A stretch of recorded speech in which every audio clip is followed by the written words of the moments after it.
Good morning students. सुप्रभात। कैसे हैं आप सब? प्रसन्न हैं, स्वस्थ हैं?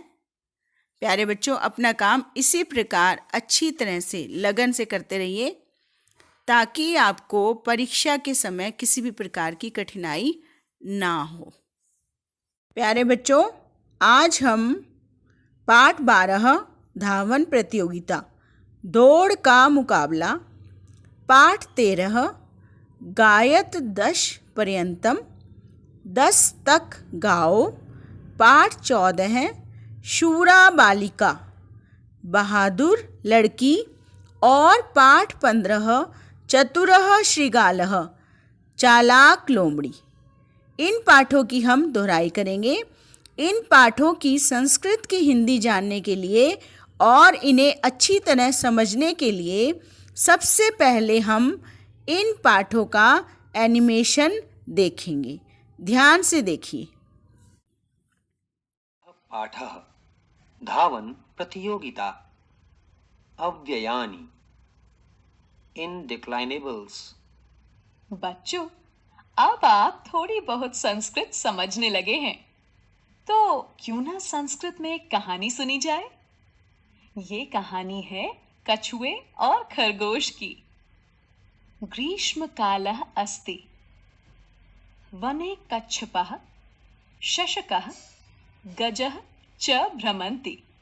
अहं शीघ्रं धावामि, त्वं मन्दं मन्दं चलसि। न, अहम् अधिकं शीघ्रं धावामि। तदा धावन प्रतियोगिता भवति। शशकः धावति, कच्छपः धावति। पश्यामः कः अधिकं शीघ्रं धावति। शशकः अतिशीघ्रं धावति, पुनः इतस्ततः पश्यति।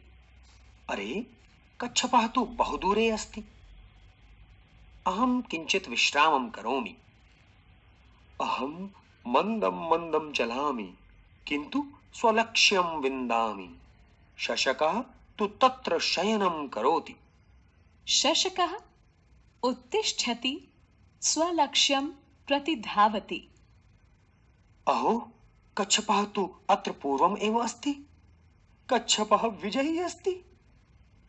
जो शब्द सभी वचनों, लिंगों और कालों में एक जैसे रहते हैं, अर्थात बदलते नहीं हैं, वे अव्यय कहलाते हैं। जैसे अत्र यहाँ, तत्र वहाँ, अधः नीचे, उपरि ऊपर, प्रातः सवेरे, सायं शाम। गायत 10 पर्यन्तम संख्यावाची शब्दाः न्यूमरल्स। इस पाठ में हम 1 से 10 तक संस्कृत की गिनती सीखेंगे। एकः मीनः द्वौ च कच्छपौ हंसाः त्रयः तरन्ति। रक्षार्थं चत्वारः शुनकाः रात्रौ सदा भषन्ति। पञ्चमूषकाः षड्मार्जाराः यत्र तत्र धावन्ति। सप्तवानराः तरुशाखाभ्यः भूमितले कूर्दन्ति। अष्टकपोताः नवचटकाः अपि अन्नकणान् चिन्वन्ति। दशकीराः अतिप्रेम्णा हरितं मरीचमत्र खादन्ति। शूरा बालिका आवृत्तिपाठः रिवीजन। बच्चों, आपने 26 जनवरी की परेड में वीर बच्चों को हाथी पर बैठे देखा होगा। आज हम एक ऐसी ही वीर बालिका के बारे में इस छोटी सी कहानी के द्वारा जानेंगे। एषा सरिता वहति, अत्र गरिमा तिष्ठति। सा पश्यति यत् एकः बालः जलमग्नः अस्ति। सा तरणं जानाति, शीघ्रं तरति, बालं च रक्षति। अहो, गरिमा तु एका शूरा बालिका अस्ति। सर्वकारः अपि पुरस्करोति। सा गजयात्रां करोति, प्रसन्ना च भवति। चतुरः शृगालः विशेषणानि। Adjectives. बच्चों, चतुर लोमड़ी के खट्टे अंगूरों की कहानी तो आपने कई बार पढ़ी होगी। आइए आज हम वही कहानी चित्रकथा के माध्यम से संस्कृत में पढ़ेंगे। अहम बुभुक्षितः अस्मि, वनं गच्छामि, भोजनार्थं प्रयासं करोमि। आहा, द्राक्षफलानि, मधुराणि द्राक्षफलानि। ओहो, बहु उच्चैः, फलानि मम हस्ते न आगच्छन्ति। द्राक्षफलानि तु अम्लानि सन्ति। निराशः शृगालः तिष्ठति, तत्र अनेके शृगालाः आगच्छन्ति। आगच्छ मित्र, वयं द्राक्षफलानि खादामः। न, एतानि द्राक्षफलानि अम्लानि सन्ति। वयं खादामः, पश्यामः च यत् एतानि अम्लानि मधुराणि वा।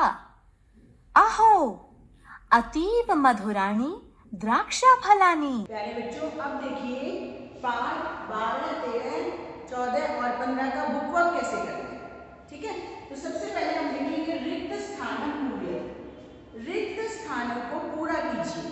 खाली स्थान में आपको क्लूज में यहाँ पर वर्ड्स दिए गए हैं। जैसे पहला शब्द है निराशः। निराशः का मतलब उदास। षष्ठः खरगोश। रोपयति रोपता है यानी उगाता है। डैश विश्रामं करोति। डैश विश्राम करता है। विश्राम का मतलब आराम करता है। तो कौन विश्राम करता है? शशकः। तो हम लिख देंगे यहाँ पर शशकः। बालः पादपं डैश। बच्चा, पादपं का मतलब पौधा। रोपयति लगाता है। तो हम एग्जैक्ट वर्ड क्या लिख देंगे? रोपयति। फिर है तीसरा मतलब श्रीगालः डैश भवति। श्रीगालः का मतलब सियार, लोमड़ी। डैश भवति। भवति का मतलब होती है। क्या हो जाती है जब उसको अंकुर नहीं मिलते? निराशः, उदास हो जाती है। तो यहाँ पर क्या आ जाएगा? निराशः। श्रीगालः निराशः भवति। उसके बाद देखिए बहुवचने लिखत। बहुवचने का मतलब बहुवचन में लिखिए। आपके दोनों तरह से आ सकते हैं और आपके अभ्यास कार्य में भी है कि एक वचन को आपने बहुवचन में बदलना है और बहुवचन को आपने एक वचन में बदलना है।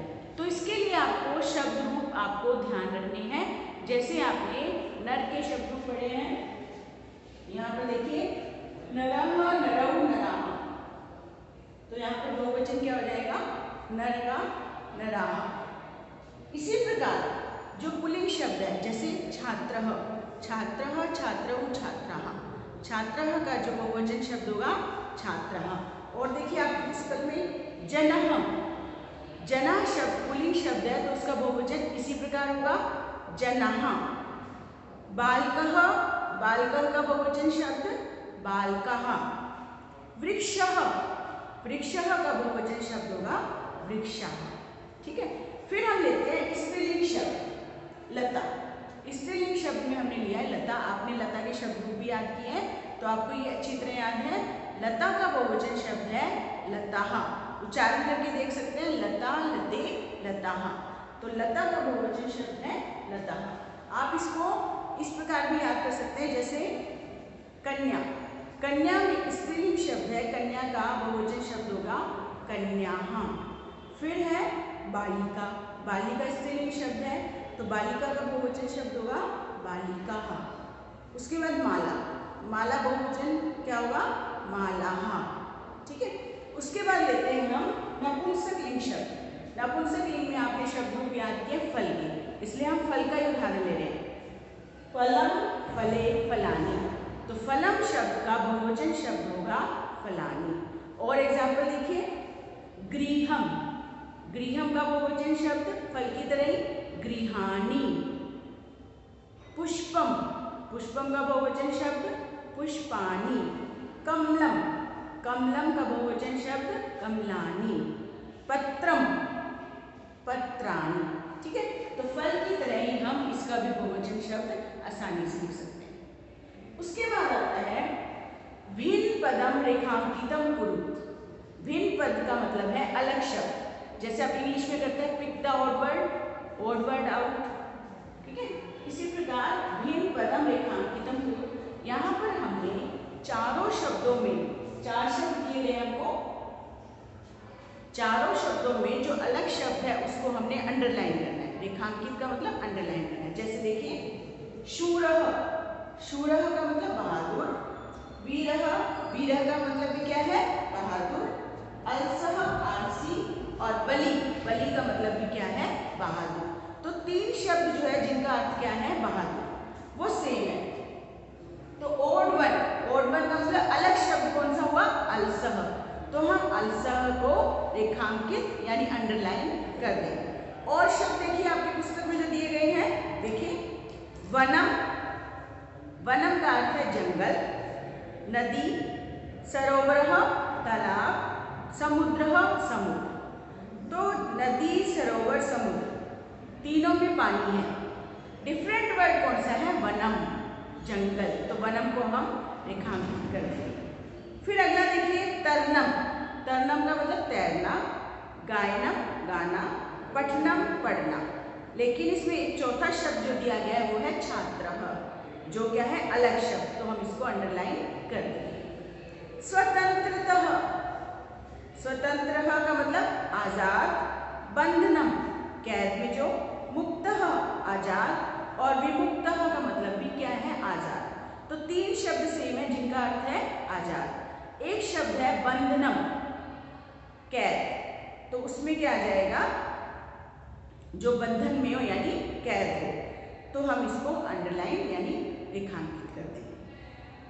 और देखिए इसमें एक और दिया गया है पश्यति, देखती है, जानाति जानती है, रक्षति रक्षा करती है। एक वर्ड और है जिसका अर्थ है विकसंती, खिलते हैं। तो देखिए पश्यति, जानाति और रक्षति एक वचन शब्द है, लेकिन विकसंती शब्द जो है वो है बहुवचन। जैसे आपने पठ के शब्द धातु रूप पढ़े हैं, पठती, पठता, पठंती, तो हमें इससे पता चल जाता है विकसंती क्या है बहुवचन शब्द, तो इसलिए ये अलग है, इसलिए हम इसको रेखांकित कर देंगे। ठीक है, तो इस प्रकार हम अभ्यास कार्य बड़ी आसानी से कर सकते हैं।